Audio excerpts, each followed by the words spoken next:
Eegamtootaa fi toloota marafaanaa lafa kanaa kaasee hanga teessoo isaa Tsiree Ariyaamitti ba'a biiftuuti kaasee haga lixa isheetti kaabaa kaasee hanga kibbaatti uumama isaa 22 ijaan argamanii fi hin argamne fuulduratti yeroo hundumaa kan sodaatamee kan kabajame nuuf haa ta'u. Dhugaadhumatti barreen gaddaa yoona kanaadha. Ayyaana kana kabajuudhaaf kaan wajjiniidhaan dhufanii kaan du'anii biyyootti dabalamanii kaan immoo haxxummaa daabiloosiidhaan bakka adda addaatti hafanii nuun garuu Waaqayyo keenya nu jaallate har'aan nu ga'ee nama galataa nu taasise. Galanni Waaqayyootiif haa ta'u. Baga gammaddan baga Waaqayyootiin sin ga'e. Mata dureen barumsa keenyaa yoo jabaattee dhaabbattee tsoomteef yoo jabaattee kadhatteedhaaf yoo dhugaadhumatti amantii keetti cimtee amantii keedhaaf ga'oo taatee kan kanarra caaluyyuu sittan hima. Kan kanarra caaluyyuu sittan hima. Kitaaba keenya isa dhugaadhaaf isa sirrii kitaaba 81 Matsaafa Israa Sutu'eel boqonnaa 4 lakkoomsa 6-7 sagalee cimaa sagalee guddaa kana kan dubbate ergamaa Waaqayyoo kan ta'e qulqulluu Uraa'eliidha. Uraa'el jechaanii maatiiwwan Waaqayyoo bara ijoolleen Israa'elii lammii isaanii gadhiisanii manni qulqullummaan ogeessichi Solomoonii waggaa 46 oliidhaaf ijaare. Mootii biyya Baabilooniidhaan ibidditti qabsiifamee gubamee ijoolleen Israa'el lammii isaanii gadhiisanii fira isaanii gadhiisanii luboonni bara isaan ajjeefamanii manni Waaqayyoos gubatee tajaajiltoonni Waaqayyoos ajjeefamanii kitaabni qulqulluun akka waliigalaatti gubatee badee waan sagaleen Waaqayyo tokko irraa barsiifamu bara dhibe keessa Baabiloon jechaan wal makaa yegguu ta'u har'a immoo biyya iddoo lamatti gargar hiramtee biyya Iraaqidhaa Firaan jedhamtu keessatti Israa Sutu'eeliidhaan qulqulluun Uraa'eliin akkas jedheetti hime. Maatiiwwan Waaqayyoo bara rakkinaa keessa ta'anii jabaachuu nama gaafata. Bara rakkinaa keessa ta'anii rakkina keessa ta'anii dhiphina keessa ta'anii jabaatanii akka Waaqayyoodhaan kadhatanii maatiiwwan Waaqayyoo barbaachisa. Keessumaa keessatti bara sanaa caalaadha. Bara sanaa caalaa barri keenya iyyuu immoo bara sana caalaa jabaata. Kanaaf maatiiwwan Waaqayyoo bara keenya kanattis gargaarsi ergamaa Waaqayyoo nu barbaachisa. Gargaarsi kabajamtuudhaaf ulfaattuu kan taate giftii keenya maaramii gargaarsi wareegamtootaa gargaarsi tolootaadha. Kadhannaan qulqullootaaf ergamootaa eegumsaan isaanii nu barbaachisa. Kanaaf maatiiwwan Waaqayyoo yoo jabaattee dhaabbatteef jedhe gargaarsa kana argachuudhaaf immoo jabaatanii dhaabbachuu gaafata. Jireenya hafuuraadhaa algaa miti waan ta'eef qorumsa baay'ee qaba, dadhabbii baay'ee qaba, gidiraa baay'ee qaba waan ta'eef maatiiwwan Waaqayyoo egaa maatiiwwan Waaqayyoo teellaatti deebinee waa'ee ayyaana guyyaa har'aadhaa fi waa'ee seenaa Israa Sutu'eel gaafa teenye ilaallu ijoolleen Israa'el cubbuu hojjetanii yakka hojjetanii hammeenya hojjetanii Waaqayyoodhaanis gaddisiisanii sababa cubbuu isaaniidhaaf sababa yakka isaaniif manni Waaqayyoo ibidditti qabsiifamee gubame. Sababa yakka isaaniidhaaf jecha luboonni Waaqayyoo ajjeefamanii maatiiwwan Waaqayyoo sababa yakka isaaniif jecha kitaabi qulqulluun gubate. Kanarraan kan ka'es Waaqayyoo ormootatti dabarsee warra Baabiloonitti dabarsee ijoollee Israa'eliidhaan laate. Yoo bara sanatti ijoollee biyya ormootaatti dabarfamanii laataman illee achi keessa ta'anii garuu amantii isaaniidhaaf ga'oo kan ta'an abbooliin keenya turaniiru. Bara rakkinaa sana keessa ta'anii dhiphina keessa ta'anii maali yaa Waaqayyo rakkinni kun hin ga'a? Maali yaa Waaqayyo dhiphinni kun hin ga'a? Adadhaa yaa Waaqayyo rakkina kanaa dhiphina kanaa dhaate nurra dabarsi jedhanii rakkina keessa ta'anii kadhachaa turan. Abboota koo harmoota koo maatiiwwan Waaqayyoo gaafa rakkinaa gaafa dhiphinaadha gara Waaqayyootti bu'aa, gara ergamaa Waaqayyootti bu'aa, gara haadha Waaqayyootti bu'aa. Gaafa bu'assan garuu lapheedhaan bu'aa. Lapheedhaan amantiin kan isheen irraa madditu isa lapheedha waan ta'eef lapheedha. Lapheen keenya kun waan gaarii biqilchuudhaafis waan hamaa biqilchuudhaafis nuuf kennameera waan ta'eef garuu Waaqayyo akka nuti waan gaarii ittiin hojjennuuf akka nuti ittiin yaannuuf malee akka ittiin waan hamaa ittiin hojjennuuf miti. Kanaafiidhaami kitaaba waa'ee qulqullootaa dubbatu gubbaarratti maal jedha jettanii qulqulloonni karaa kan isaan ittiin abidda ta'anii abidda ittiin uffatanii kan akka qulqulluu Baasiliyoos fa'aa kan isaan ergamaa waaqayyo isaaniin gargaare anni isaanii akka abidda ta'uudhaaf ilbiisonni illee yoo isaan irra qubatan akka isaan ilbiisota guban kan taasise jabina lapheedhaan jabaataniiti jedha.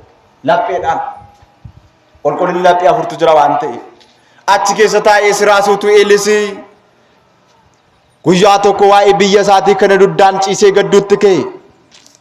Waa'ee biyya isaatii kana waaqayyo maaliif Israa'eelotatti garaatti jabaate?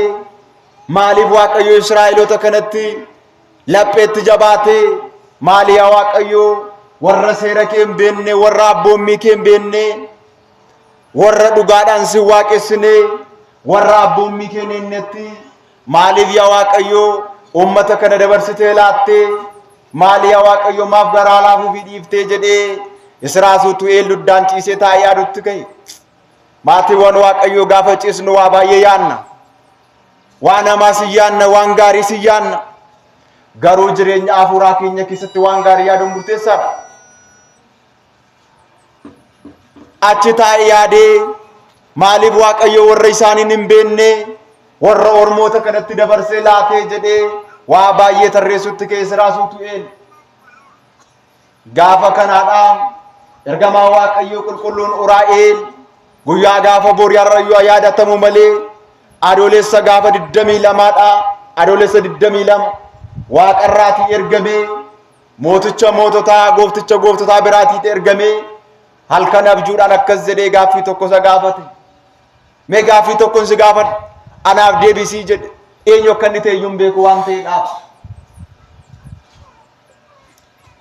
Tokko jedhee labooba abiddaa harka keetiin qabi. Labooba abiddaa harka keetiidhaan qabi. Gaafa labooba abiddaa harka keetiin qabdu immoo labooba abiddaa sanadhaa madaalii irra kaa'i madaali. Madaalii irra kaa'i madaali jedhee gaaffii gaafate. Lammaffaa irratti immoo akkas jedhe. Guyyoota darbanii gara teellaatti deebisiitii natti argisiisii jedhee Siraasuutu gaaffii lammaffaa qulqulluun Uraa'eel gaafate. Isa sadaffaa irratti immoo akkas jedhe. Qilleensa qabiitii qalqallootti naqi. Qilleensa kana immoo madaali.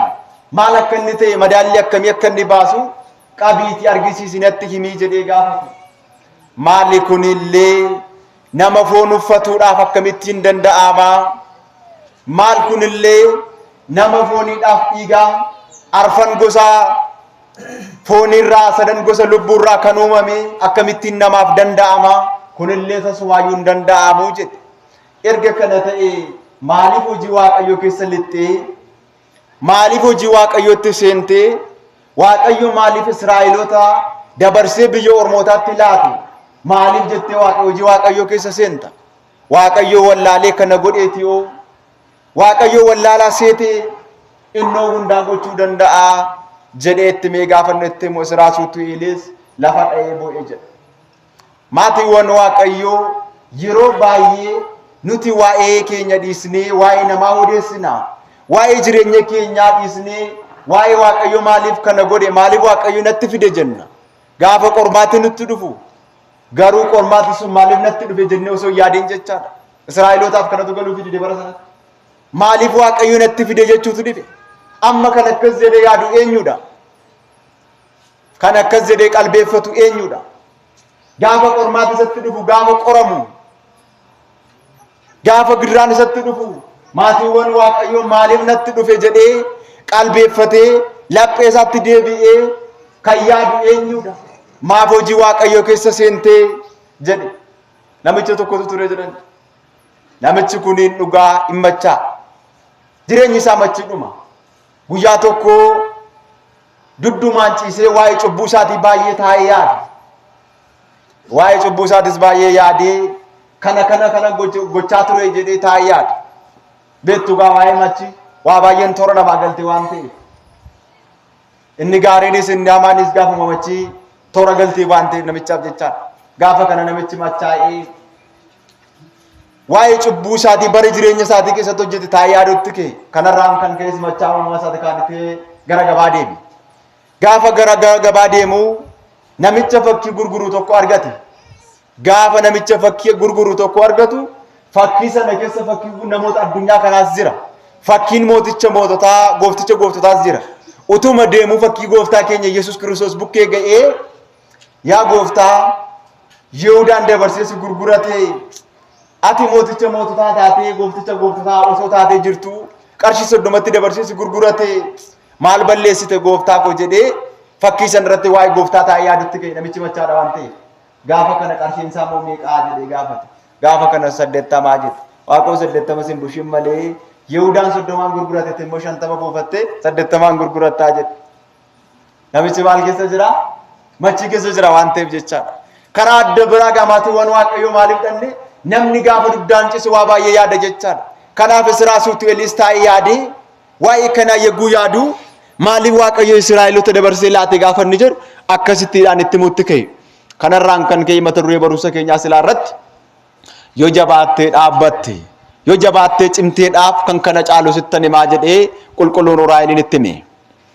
erga akkas jedhee itti himeen booda maatiiwwan waaqayyoo ergamaan cimaa ergamaan guddaaf ergamaan jabaa kuni jecha qulqulluu Uraa'elii dhaga'ee dubbii isaas fudhatee subaayee qabate gaafa kana subaayee guyyaa 7 qabate abbooliin keenya amantii isaanitti kan isaan cimanii amantii isaanitti kan isaan ga'oo ta'anii subaayeen qoricha subaayee gaafa jennu garuu nyaataaf dhugaatii isa nyaatan miti sa'aatii 12 bassoo duwwaa qammasanii akaayin immoo barruu harka keenyaa kan hin guunne waa xiqqoodhaan sa'aatii 12 gaanii abbootiin keenya kan soomanii ittiin jabaatan jechaan kan akka qulqulluu Yohaannis Afeworqi kitaaba 10,000 ol akka mana kiristaanaa keenyatti kan caabe seera uumamaatti kaasee immoo aga mul'ata Yohaannisitti andimtaa kan nu caafee nu kaa'e jechaan amantii isaanitti kan ga'oo ta'an subaayee guyyaa 7 keessatti namni jabaatee yoo kadhate waan kadhate sanaaf deebii argata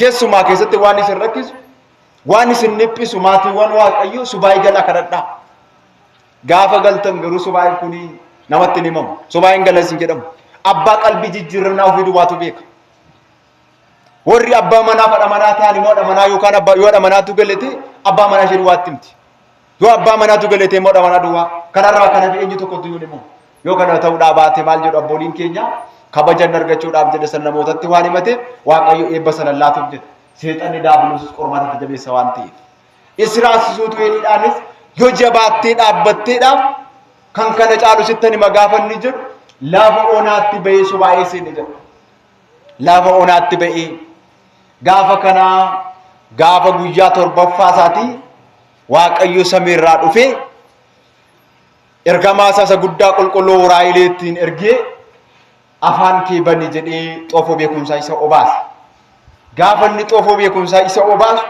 sammuunsaa kun hayyuu guddaa hayyuu cimaa ta'e keessumaa keessatti maatiiwwan waaqayyoo barnooti addunyaa kan isin rakkisu jireenya keessan immoo seexanni daabiloos hidhee haxxummaa isaatiin seexanni isin jalaate hidhee milkaa'uu kan dadhabdaniif ergamaa kana maqaa ergamaa kanaan tasaalaa isa dhugaan isinitti himan maqaa ergamaa kanaan akka abbaa Goorgis isaan gaasichaa nama lammii Itoophiyaa akka qulqulluu Yaareed nama lammii Itoophiyaa hayyootiin darban maqaa ergamaa kanaatiin beekumsa guddaa kennaa addaa waaqayyo biraatti argataniiru waan ta'eef ergamoota hundumaa keessaa kennaa adda ta'e kan qabu kennaa ergamoota hundumaa keessaa hangafa ergamootaa warra 7 olitti iyyuu kennaan 7 kan laatameef isaafi maaliif jenna gaafa qaraaniyoo sana ergamoota hundumaa keessaa dhiiga gooftaa kan qeensisa waan ta'eef Maggaabeet gaafa 27 sababa torbee dhukkuba gooftaarra ooleen malee gaafa sana sayyaanni isaa yaadatama ture Maggaabeet 27 guyyaan itti manni qulqullummaa kun itti ijaaramtus dhiiga gooftaa keenya Yesuus Kiristoos xoofoo ibiddaadhaan dhiiga gooftaa Yesuus Kiristoos Yihuudoota irratti isaaniitti irratti cobee yegguu isaan irratti cobu immoo uumaa keenya kan ta'e Yesuus Kiristoosiidhaan siniyyuu hin fannistani akka inni isin irratti cobees fayyina isiniif hin taaneedhaaf bor dhiigni isaa kun dhala keessan irraa barbaadamu jedhe akka isaan irratti hin cobne dhiiga isaa qeensee mana qulqullummaa addunyaa kana irra jirtu irratti kan racceessan jalqaba irratti garuu biyya keenya Itoophiyaadha kan inni ittiin mana kiristaanaa racceesse iddoo manni waaqayyoo ijaaramu kanaaf ergama adda kennaa adda ta'e qabu kanaaf egaa maatiiwwan waaqayyoo subaayee guyyaa 7ffaa keessatti gaafa inni galu waaqayyo inni hundumaa gochuu danda'u mootichi moototaa gooftichi gooftotaa guyyaa 7ffaa isaatti fakkeenya guddaa tokkoon qabee waa'ee Yerusaalem barsiisutti ka'e innis guyyaa subaayii guyyaa torbaffaa isaatii sana keessatti dubartiin tokko itti dhufte. Gaafa kanaa hin boossi, hin gadditi. Maal taatee boossaa jedhee gaafate. Kan na boosisuu, kan na gaddisiisuu jireenya koo keessatti waggaa 30 guutuudhaaf sirna gaa'elaa geggeeffadhee dhalan godhatin hafee jetteetti himti. Egaa maatiiwwan Waaqayyoo asirratti mi namoota dhalan qabne. Laphee isaanii utoo laaboraatooriin ittiin sakattaan jiraate, utuu meeshaan ittiin sakattaan jiraateeti maatiiwwan Waaqayyoo lapheen isaanii gubataadha. Warra akkasii garuu maal balleessine jedhanii mana kiristaanatti kadhachiifachuu dura abbaa qalbii jijjiirannaa wajjin haasa'u murteessaadha. Abbaa qalbii jijjiirannaa wajjin haasaanii booda immoo subaayii kana qabatanii haasa'u murteessaadha. Qorichisaa kanaadha. Maalan balleessa jedhanii waa'ee cubbuu ofii sakatta'u murteessaadha. Maalan godhe jedhanii waan lamaafidha waan ta'eef. Tokko sababa cubbuu keenyaaf nutti dhufa. Lammaffaa immoo Waaqayyo ittiin nu madaaluuf jedhee Waaqayyo ittiin qoree nu ilaaluuf jedhee nutti fida. Waan hundumaa keessatti garuu galata Waaqayyo jedhanii eeguudha. Waggaa 30 guutuudhaaf hin dhala dhabee bo'aa jette. Waggaa 30ffaa koo booda garuu sirna gaa'ela kootiin geggeeffadhe. Ergan geggeeffadhe waggaa 30ffaa kootti ergan dhala dhabeen booda waggaa 30ffaa koo booda mucaa ilma tokko argadhe. Mucaan ilmaa kunis hin guddate. Erga guddateen booda sirna gaa'elaa raawwate. Sirna gaa'elaa erga raawwate booda sirna gaa'elaa isaanii xumurachuudhaaf misirroo wajjin dinqaatti ol darban. Erga gara dinqaatti ol darbanii booda mucaan koo kun otoo sirna gaa'ela isaatiin raawwatin lafa dha'ee du'ee jettee boossetti himte.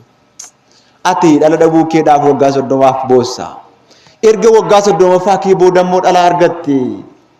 Waggaa 30ffaa kee booda immoo erga dhala argatte.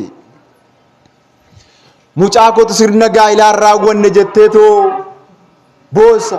Nuti garuu mana Waaqayyoo Yerusaalemtu gubatee taabota Tsiyoon nama tajaajilutu dhibee, nama aarsaatti dhiyeessutu dhibee, nama amantoota kiristiyaanota kana amantoota kanaa saba kana nama barsiisutu dhibee jennee waa'ee Yerusaalemiif boonyaa. Ati garuu waa'ee dhala kee tokkittiidhaaf boossaa jedhee gaafannetti haga libsuu ijaatti dubartiin sun jijjiiramte biyya Israa'eliin taate. Galanni Waaqayyootiif haa ta'u. Biyya Israa'eliidhaan taate. Biyya Israa'el deebitee akka biiftuu kan iftu deebitee taate. Gaafa kana Uraa'eliin akkuma sila ittimee waadaa seenee fi sanaa maatiiwwan Waaqayyoo gara isaatti dhufee dhoksaa kanatti himuutti ka'e. Amma kun dubartii miti. Waggaa 30 isheen dhala dhabde jedhamtes dhala dhabuu miti. Hayyoonni mana kiristaanaa gaafa tokkos jedhanii handim jettee beeta kiristaaniin keenya yogguu nu barsiistu qulqulluun Yohaannis Afawarqii gaafa nu hiiku kun akkas miti. Yogguu abbootiin kana hiikanii nutti himanii maatiiwwan Waaqayyoo dubartii isheen jedhamte suni Tsiyooniidha. Kitaaba qulqulluu keessatti hiika gurguddaa 4 ol kan qabdu jechaadha. Tsiyooniidha. Isheen lammaffaan immoo maatiiwwan Waaqayyoo waggaa 30 ala hin argatin hafte jechuun taabonni Tsiyoon, tsillaatiin Tsiyoon taabota miti afaan keenyatti nu bareem malee taabota hin jedhamu. Taabota jechuun baattoo tsillaatiiti waan ta'eef. Tsillaatiin Waaqayyoo waggaa 30 otoo aarsaatti hin dhiyaatin kan hafte. Isheen dhala dhabde suni waa'ee tsillaatii Tsiyoonii waggaa 30 lubni aarsaatti dhiyeessu daaquuniin tajaajilu namni amanu dhibuu isaati jechaadha. Isheen waggaa 30dhaaf jedhamte sun maatiiwwan Waaqayyoo. Mucaan koo utuu seera gaa'elaa hin raawwatin lafa dha'ee du'e jechuun immoo manni qulqullummaa ogeessichi Solomoon waggaa 46 oliidhaaf ijaare. Waggaa 44 yaada. Bara keenyatti garuu waggaa 10-15 iyyuu hin fudhatu. Haala ekonomii irratti hundaa'arraa kana fidafee xumurama jechaadha. Bara sana keessa amantoonni bara sanaas akka irraa miti. Bara sana keessatti teekinooloojiin baraa kunis hin jiru waan ta'eef. Waggaa 46 oliidhaaf kan ijaaramte manni qulqullummaa ogeessichi Solomoon utuu aarsaan ittiin dhiyaatiin ibidditti qabsiifamee gubame jechaadha. Waan isin ajaa'ibee isin hin dhimne manni qulqullummaa kun har'a masjidii warra Ormootaa irratti ijaaramee masjidii warra Ormootaa biyya Israa'el keessa irratti ijaaramee warra Ormootaa Izaabotaa manni qulqullummaa keenya sun dhuunfatamtee jirti. Jalqaba raajii waan itti raajameef nurkaa fudhatame. garuu bara isa xumuraa simmintanyaa ishii kana keessa immoo deebi'ee gala. Akkamittiin galaan uffataa waama.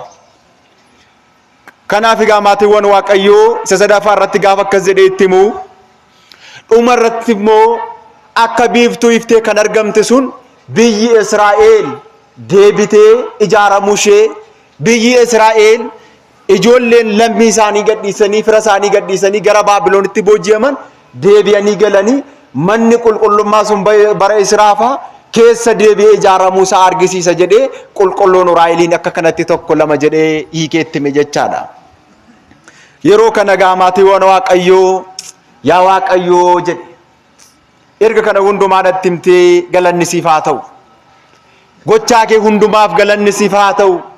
Garuu yaa Waaqayyoo jedhe saboonni kun bor karaarraa akka kaatanii hin banneef, bor amantoonni kun karaarraa kaatanii akka isaan hin banneef, bor yaa Waaqayyo seera kee wallaalanii bor yaa Waaqayyo akka hin dheekkamamneef akkan kitaaba qulqulluu uummata kanaaf caafuuf yaa Waaqayyo naaf ibsi jedhee Waaqayyoodhaan boo'ee kadhate. Yeroo kana Waaqayyo qulqulluu Uraayiliitti ergee silayyuu ogummaa beekumsaa kenneeraaf waan ta'eef amma beel lafa onaatti jedhee muka guddaa tokko jala isa teessisee kitaaba qulqulluu kakuu duraa bara sanatti caafamee ni jiran kitaaba 24 guyyaa 40 gidduutti caafe. Namoota 5 immoo filadhu warra amantii isaaniitti ga'oo ta'an jedhe. Namoota 5 suni maqaan isaanii caafamee jira. Maqaan isaanii jalqabaan Sooriyaan jedhama. Inni lammaffaan immoo Daarbiyaan jedhama. Inni sadaffaan immoo Salaamiyaan jedhama. Inni arfaffaan immoo Elloonaan jedhama.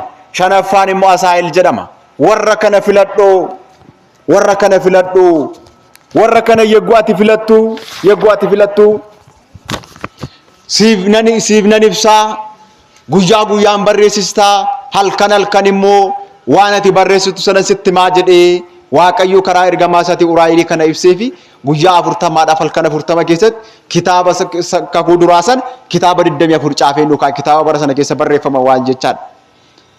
Ganaa 46 guuta waan ta'eef kitaabi kakuu duraa caafamee jechaadha. Kana hundumaa kan argate maatiiwwan Waaqayyoo amantii isaatti ga'oo ta'eeti. Amantii isaatti cimeeti. Isinis kennaa adda ta'e Waaqayyo bukkeetti argachuudhaaf, kennaa ajaa'ibsiisaa ta'e Waaqayyo biraa fudhachuudhaaf amantii keessaniif ga'oo ta'a. Amantii keessanitti cimoo ta'a. Yeroo hundumaatti waa'ee amantii keessanii yaada. Yeroo hundumaatti waa'ee mootummaa Waaqayyoo yaada. Yeroo hundumaatti jireenya addunyaa kun argii dhabiidha. Argii dhabiidha. Isa argamee hin dhabamne. Yoo Waaqayyo jedhe biyya keenya kan taate Yerusaalem ishee samiirraa iddoo beela'uun hin jiraanne, iddoo dheebochuun hin jiraanne, bor akka galluuf jabaadhaa dhaabbadhaa amantii keessanitti cimaa. Yoo jabaattee dhaabbattee jedhe silayyuu mata dureen barumsa keenyaa waan ta'e. Kanarraan kan ka'e egaa maatiiwwan Waaqayyoo akka kanatti caafee kitaaba qulqulluu kanas Esraasuutu eelluu kaa'e. Waa'ee ergamaa kanaa ilaalchisee akka waliigalaatti waan gabaabaan isinitti hima. Ergamaan kuni maatiiwwan Waaqayyoo ergamaa kennaa adda ta'e qabuudha inni jalqabaan. Ergamoota hundumaa keessaatii ergamaa kennaa adda ta'e qabuudha. Ergamooti hundumaadhaaf Waaqayyo kennaa adda ta'e laateeraaf. Yoom laateef yoo jettanii gaafa isaaniidhaan muude fakkeenyaaf ergamaa Waaqayyoo isa guddicha qulqulluu Mikaa'eliidhaa Idaar gaafa 12dhaa kennaa adda ta'e laateef. Ergamaa guddicha qulqulluu Gabri'eel immoo mudde gaafa 29 Waaqayyo gaafa hangafa ergamoota isa lammaffaa taasise isa muude gaafa sana kennaa adda ta'e isaaf laati. Ergamaa kanaadhaaf immoo xirri gaafa 22 Waaqayyo kennaa adda ta'e laatee maatiiwwan Waaqayyoo tokko isaaniidhaaf Waaqayyo kennaa adda ta'e Waaqayyo laateeraaf jechaadha. Tokko isaaniidhaaf garuu kan ergamaa kana adda. Maaltu adda taasisa yoo jettaniin lammaffaan immoo ergamaan kuni bakakkaadhaaf qaqawweessa irratti ergamaa muudameedha. Matsaafa Heenook boqonnaa 6 gubbaa irratti bakakkaadhaaf qaqawweessa irratti maali ergamaa Waaqayyoo qulqulluu Gabri'eeliidhaaf laatameera miti yoo jedhu namoonni baay'een akkas miti. Laatameera iyyee gocha ergamaan Gabri'eeliin gochuu danda'u ergamaan Uraayiliin gochuu danda'a. Waan qulqulluun Rufaayiliin gochuu danda'u ergamaan Mikaa'eliin gochuu danda'a. Waan ergamaan Afiiniin gochuu danda'u ergamaan Saamu'eel gochuu danda'a. Dhoksaan dubbichaa. Namoonni baay'een mana kiristaanaa keessaa kan isaan ittiin badan tokko kanaadha. Kan isaan ittiin badan dirsana ergamootaa gubbaa irratti kan Mikaa'el irratti ijoollota sadan kan gargaare qulqulluu Mikaa'elidha jedha. Kan Gabri'eel irratti Gabri'eelidha jedha. Kan Rufaa'el irratti immoo kan Rufaa'elidha jedha. Kan biraa irratti kan biraa jedha. Maaf kun akkas ta'ee caafame yoo jettan waan ergamaan tokko hojjechuu danda'u ergamaan biraas hojjechuu danda'a. Haba Waaqayyoo laateeraaf waan ta'eef. Garuu kan ergamaa kanaa gaafuma muudame qaqawweessaaf irratti kan muudame. Ergamaa ifaa kan jedhame ifas kan to'atudha. Ifas kan to'atudha. Kanaaf ergamaan kuni ergamaa kennaa adda ta'e akka qabu Henookis mul'ataatiin argee matsaafa Henook boqonnaa 6 lakkoofsa 1-2 irratti caafameera. Karaa adda biraa ergamaan kuni maatiiwwan Waaqayyoo Meggaabee Biri'aannatti jedhama.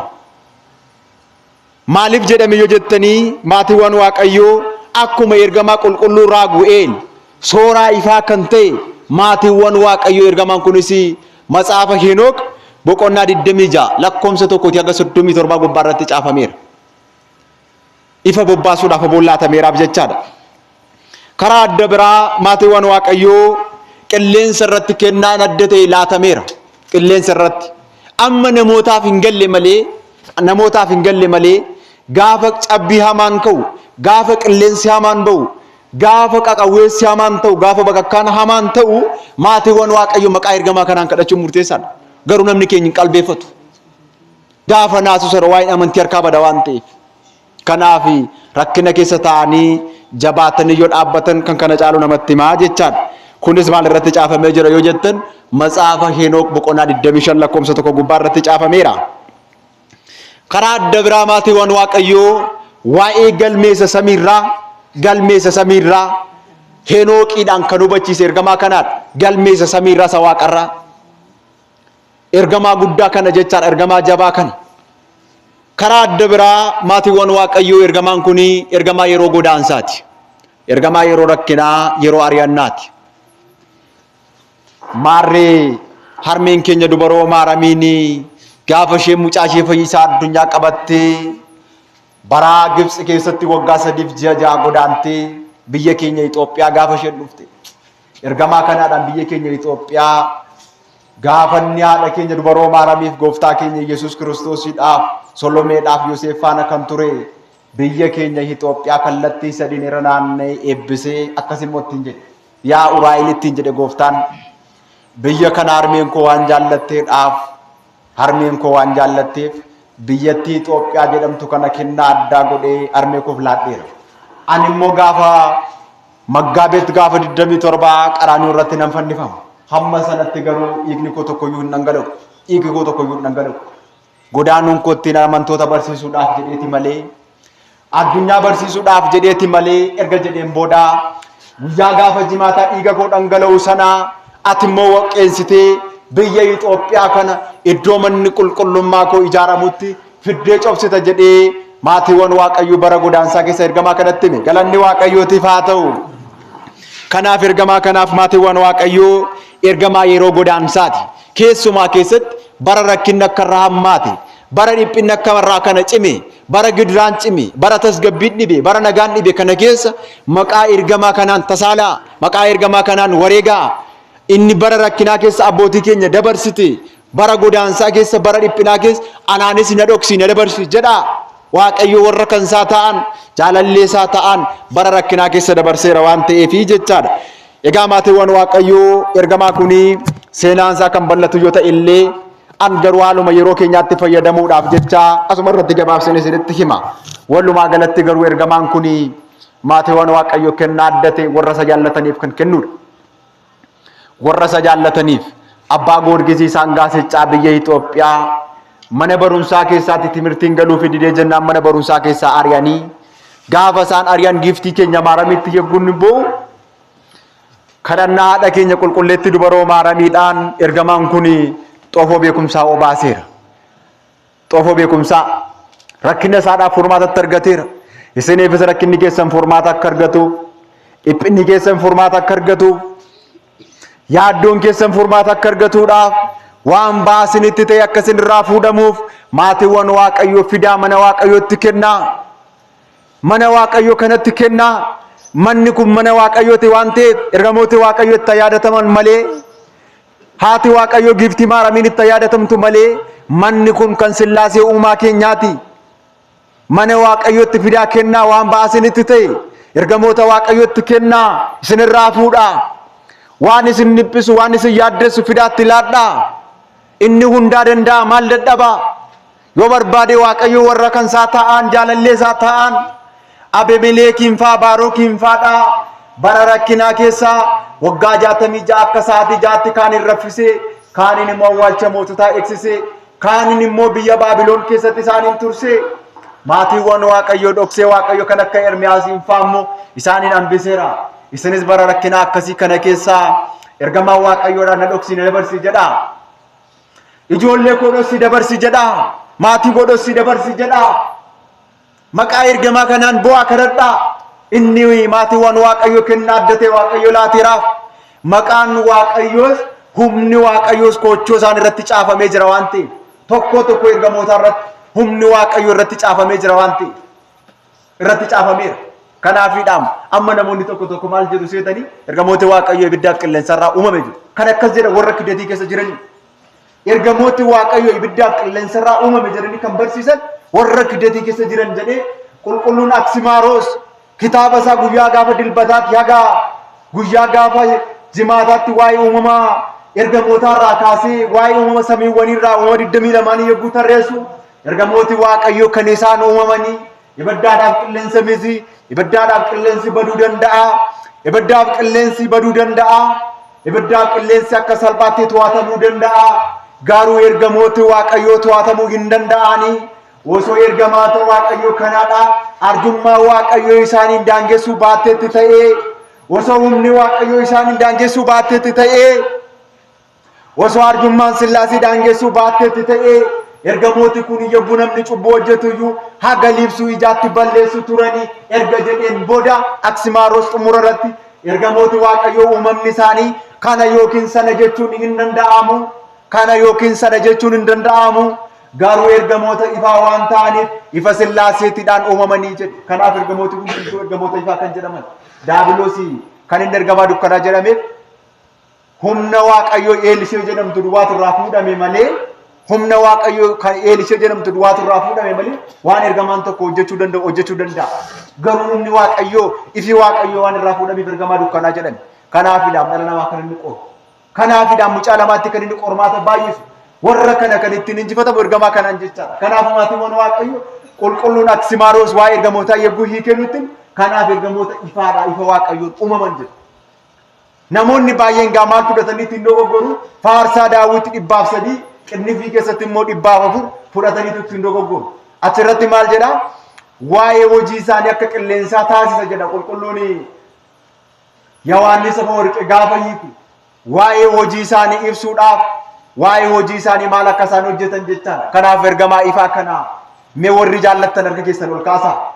Warri ergamaa kana hin jaallannaa rakkina keenyaaf furmaata nuu ta'aa dhiphina keenyaaf furmaata nutti ta'aa nuu ta'aa baratti qormaata cime kana keessatti qormaata keessaa na baasaa baratti dhukkubi cime kana keessatti dhukkuba koo furmaata natti